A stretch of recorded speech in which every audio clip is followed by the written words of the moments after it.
Yo, what's good? Yeah, I'm making an Adam Warlock video today, a guide video, I may say.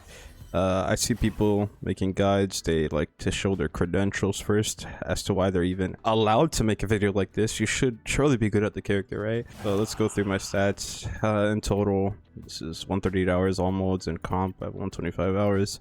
I peaked Eternity in season 1.5. I've also peaked top 1 Adam in season 5.5. And now I'm currently hovering on Celestial 3 and Celestial 2. I guess you could also call this a messy guide if you want. Alright, so first let's make some things clear first. I don't know the keybinds for controller for Xbox and PlayStation. So I'll just call this primary fire. This is his alternate fire.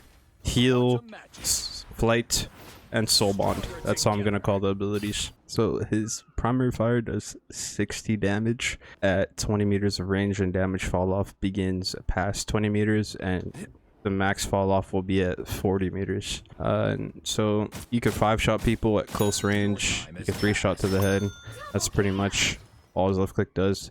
Headshots reduce his heal cooldown, but we'll get into that later. A secondary fire, charge 5 clusters. You shoot them at enemies. It also reduces his heal cooldown, but this ability doesn't have any fall damage, so you could use it at any range. Like I'll use it from back here. It don't make him that much health. If I use it up close, does the exact same damage, right? So when you're outside of your primary fire's threshold, which is around 30 to 40, you want to only be using this for max damage.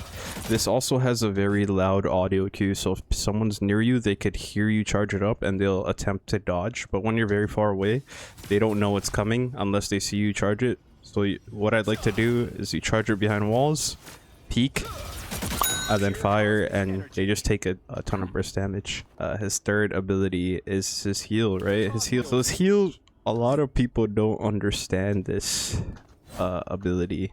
What I mean is, so his heal bounces up to 2 times, and it heals 95 HP per bounce.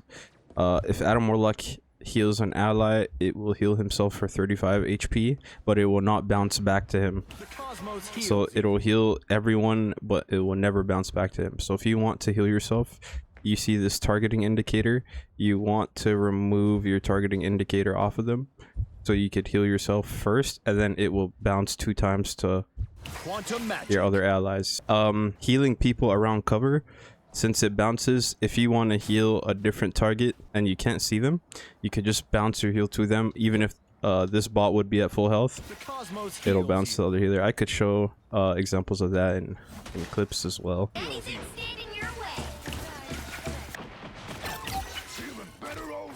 To heal yourself, you have to get your marker off of them. There's a setting in his control scheme for the target sensitivity of avatar of live stream. If this is higher, I have mine at 50, but if this is higher, you could see that I could heal this bot without looking at it, and I have mine at 50. I didn't move my crosshair right now, but look, now it doesn't target him. I have to move closer. Yeah. Quantum magic. So you can reduce it even more if you want to look directly at them.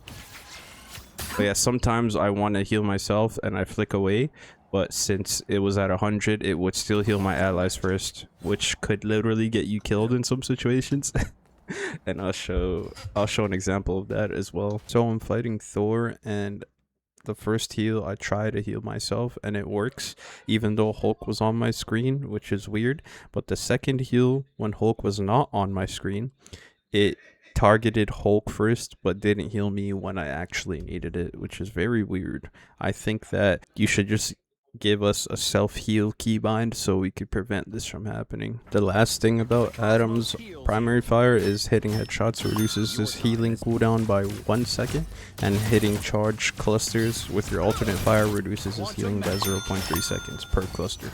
So now we'll just get to his soul bond. His soul bond, it splits damage between everyone that's in the bond. So for example, if I'm bonded to one bot and this bot takes 20 damage, instead of taking 20, the bot will take 10 damage and I will take 10 damage as well, and it also gives 15 health regen per second. The more people that are bonded, the damage splits between all of them. If you have 6 people bonded, you always want to get a lot of people in the bond so you take the least amount of damage possible.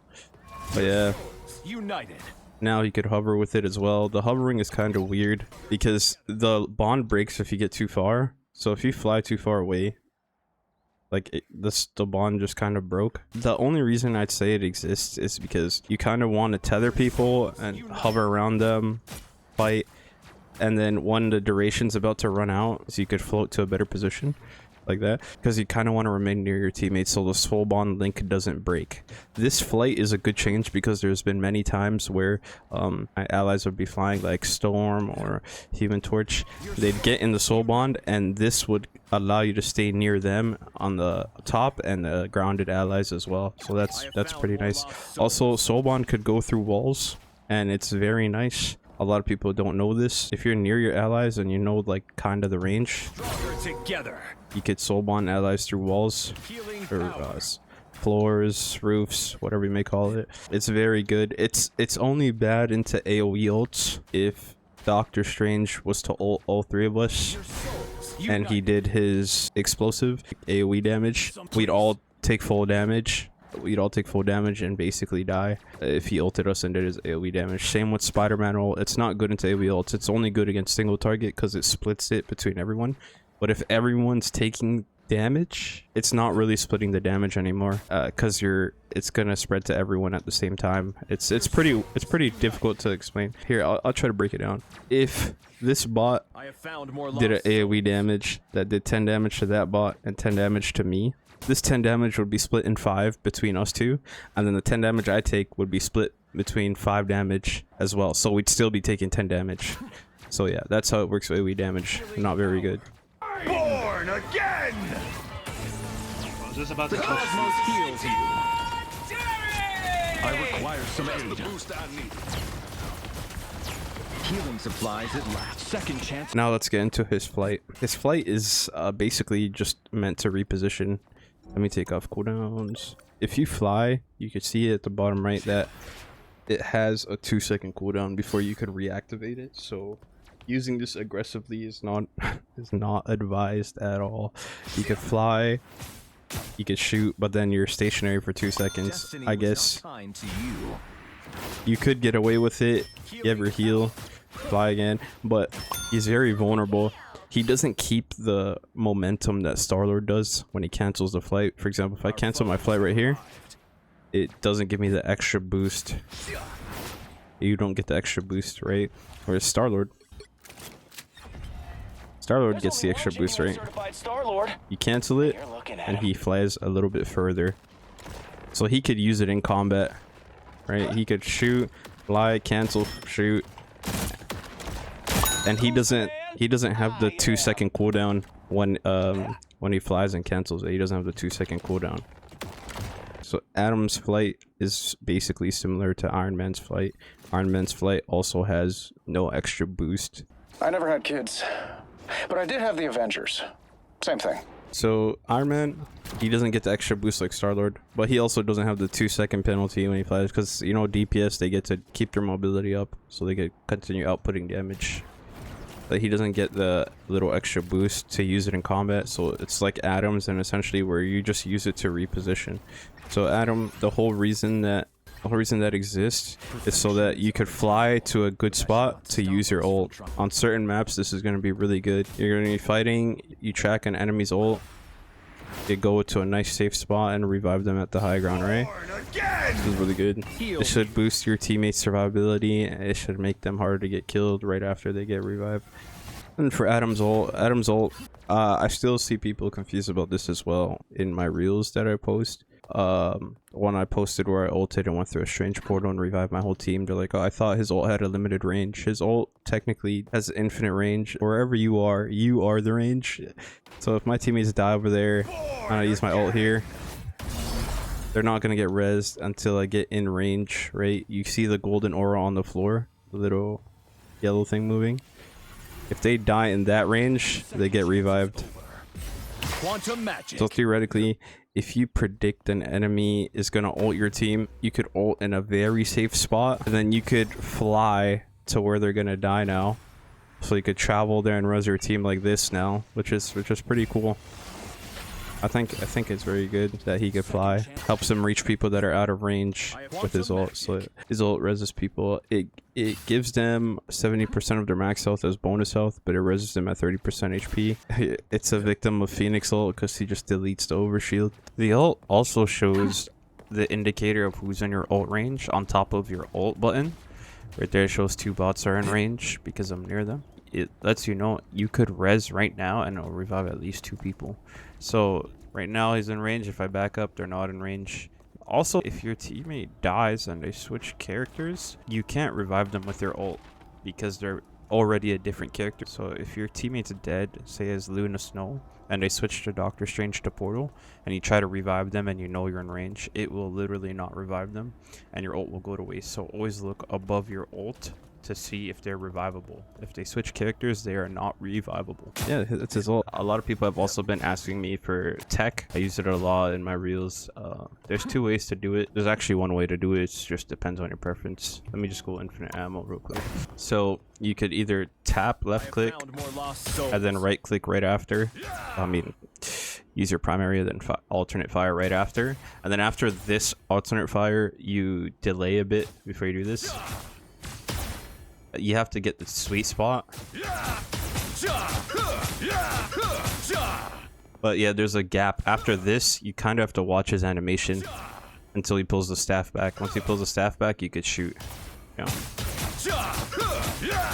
The easier way to do it is you just hold left click.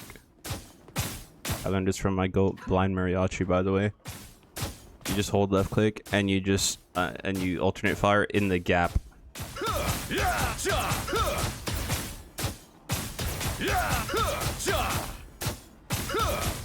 Yeah, a lot easier. You could track easier while doing it too. You made me do Yeah, this. it's very easy to do. Just hold the primary fire and tap the alternate fire in between your shots.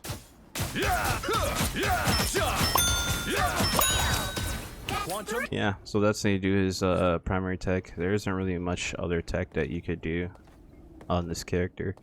There could be some flight techs that come out in a couple of days or something. I'm not sure. I think that's pretty much basically his base kit. But I'd say if you want to learn how to use Adam Warlock in games with live commentary, tune into my streams. I play him most of the time. Sometimes my teammates ban him because they don't want an Adam on their team. Pretty annoying. Stream on Twitch, YouTube, and Kick. You can tune to my streams, play Adam all the time. If you liked the video, please leave a like. If you didn't like the video, dislike it. I mean, that's why the dislike button's there, right? I created a Discord server for those of you. A lot of people come in my chat and ask to play quick play and stuff. So it'll be easier for me for you to reach out to me even when I'm not live, so you can plan ahead. If you want to play some quick plays for fun, reach out to me in the Discord instead of sometimes I go live and I'm playing ranked and then I get a bunch of chats saying we could do a quick play, but I planned on it being a ranked stream. Yeah, everything should be in the description for my socials, and yeah, I think I covered it. I'm not really good at this stuff. I'm figuring out this YouTube shit myself. Yeah, thank you.